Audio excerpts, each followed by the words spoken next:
Until today, until tonight, I'd only ever spoken to Ursula K once. And it was, or actually more to the point, Ursula had only ever spoken to me once. It was about 21 years ago at a fantasy convention in the Midwest. And I got into an elevator, and then Ursula got into an elevator. And she looked up at me and she said, "Are there any room parties tonight that you know of?" And I said, "I don't really know." And she said, "Oh, well."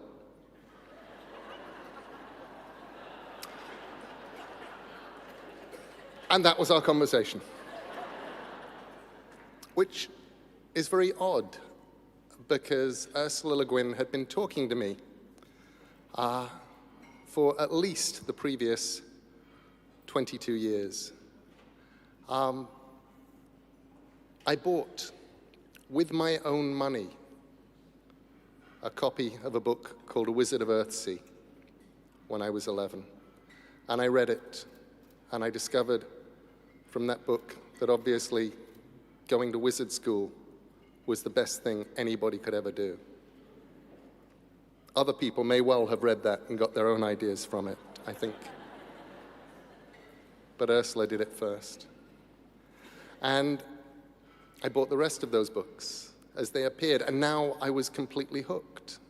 And I was hooked. I had a new favorite author, which meant that by the time I was 12, I was reading books like The Left Hand of Darkness, a glorious science fiction novel set in a world in which people change gender. And when you're English and you're 12 going on 13, the idea that gender could be fluid, that a king could have a baby, that it's not what you thought it was, opens your head, it peels it, it changes it. I read everything I could by Ursula. Other writers I would copy. I would copy this style. I loved C.S. Lewis, I loved G.K. Chesterton. I would look at how they did it and try and copy it. Ursula, I couldn't figure out how she did it because her style was so clean, her words so precise and well chosen. So I cheated, and I found essays by her because she'd actually written essays on the craft of writing for those of us who were interested. And I was 21, 22, and I knew that I wanted to be a writer more than anything in the world, and dear God, was I interested. I learned from her the difference between Elfland and Poughkeepsie. And I learned when to use the language of one and when to use the language of another. And I learned more than that. I didn't just learn about language, I learned about the way that we use language. To use a hackneyed phrase, but a true one, she raised my consciousness. She would write about women's issues, write about the way that women wrote, write about her life in a way that made me, as a young writer, starting out on Sandman, suddenly ask myself, whenever a new character needed to come on, is there any reason why this character couldn't be a woman? And if there was no reason, then they were. Life got easy. She made me a better writer. And I think much more importantly, she made me a much better person who wrote. For her fiction, her non-fiction. And not just as a writer of science fiction, as a writer of fantasy, as a writer of mainstream fiction, as a writer for adults, as a writer for children, as a writer with huge ideas and a writer who could deal with people. And she's all of these, but as a giant of literature who is finally getting recognized. I take enormous pleasure in awarding the 2014 Medal for Distinguished Contribution to American Letters to Ursula K.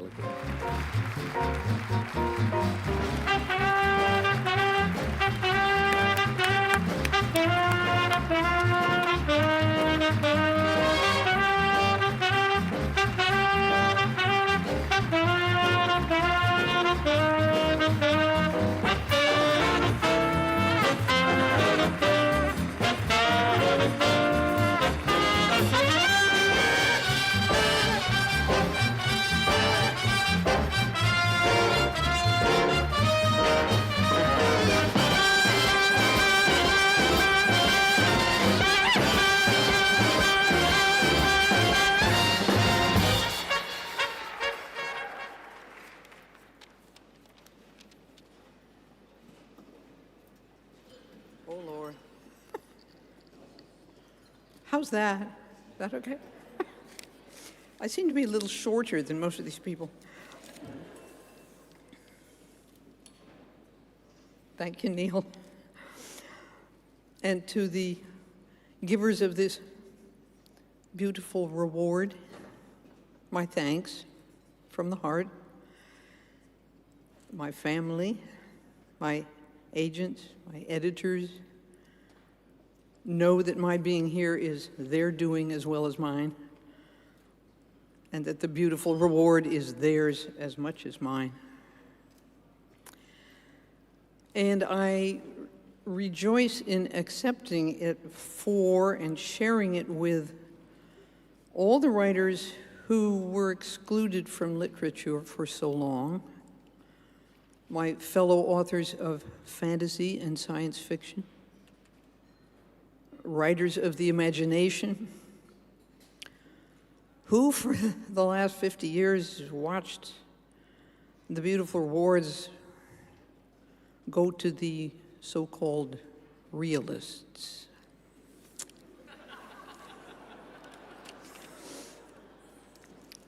I think hard times are coming when we will be wanting the voices of writers who can see alternatives to how we live now and can see through our fear-stricken society and its obsessive technologies to other ways of being, and even imagine some real grounds for hope.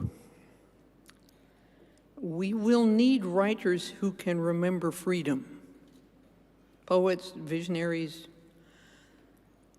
the realists of a larger reality. Right now, I think we need writers who know the difference between production of a market commodity and the practice of an art.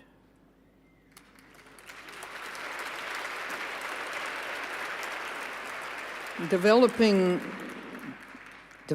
written material to suit sales strategies in order to maximize corporate profit and advertising revenue is not quite the same thing as responsible book publishing or authorship.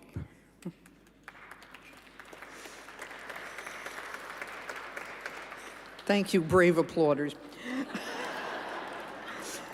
Yet, I see sales departments given control over editorial.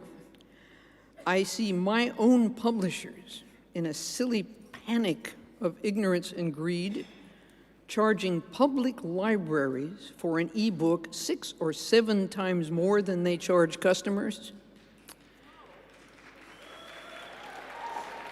We just saw a profiteer try to punish a publisher for disobedience, and writers threatened by corporate fatwa. And I see a lot of us, the producers, who write the books and make the books, accepting this, letting commodity profiteers sell us like deodorant and tell us what to publish and what to write. Well, I love you too, darling. Books, they're not just commodities. The profit motive is often in conflict with the aims of art. We live in capitalism. Its power seems inescapable. So did the divine right of kings.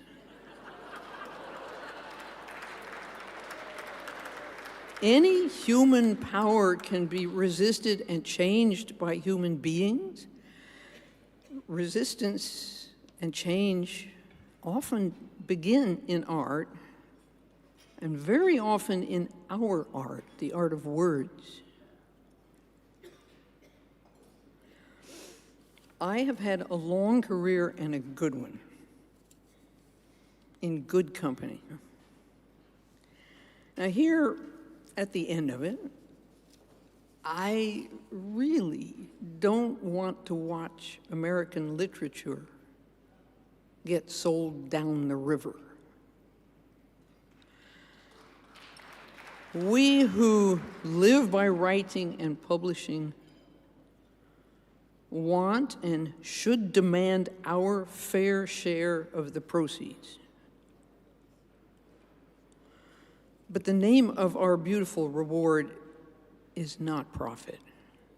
Its name is freedom. Thank you.